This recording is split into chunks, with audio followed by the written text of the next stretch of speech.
এখন ভোর 6টা বাজে, যাবো খেজুরের রস খেতে। খুব আমাদের অলমোস্ট 6:30 বেজে গেছে। তো আমি আসছি আমার ফুফাতো ভাইয়ের বাড়ির সামনে,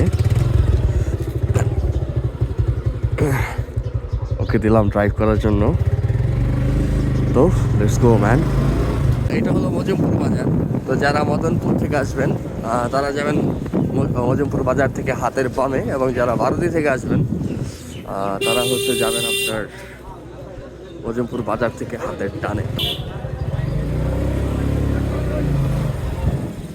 এদিক দিয়ে হচ্ছে বসিরগাঁও এলাকা, যে এলাকায় আমরা রস খেতে যাবো, খেজুরের রস। আমরা অলমোস্ট কাছাকাছি চলে আসছি। এই পাশ দিয়ে আসলে একটু সামনে এগুলোটা পরেই।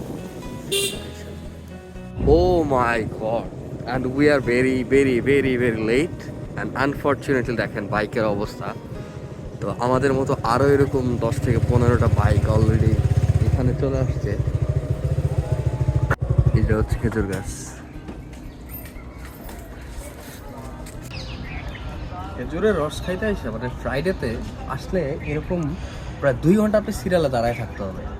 আমাদের অবস্থা হয়েছে সেরকম, আমরা অলমোস্ট অনেকটা সময় ধরে এসেছি। আর আপনার তো ভিডিওর প্রথমে দেখলেনি যে কত সিরিয়াল, এখন সিরিয়াল মেনটেন করছি।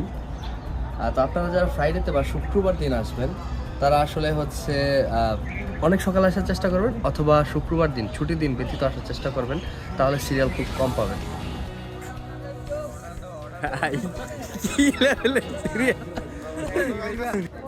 মানুষের এত মাঝে সূর্য মামার দেখা মিলছে, কিন্তু আজকে রসের দেখা পাবো কিনা জানি। এন্ড ফাইনালি আমি রসের দেখা পেয়ে গেলাম। তো সবাইকে ফ্রি রস খাবো, এর জন্য কন্ডিশন আছে। মেইন কন্ডিশনটা হলো সেটা হলো ভিডিওটা শেয়ার দিতে হবে, এবং শেয়ার দিলেই ফ্রিতে খাওয়াবো। Thank you.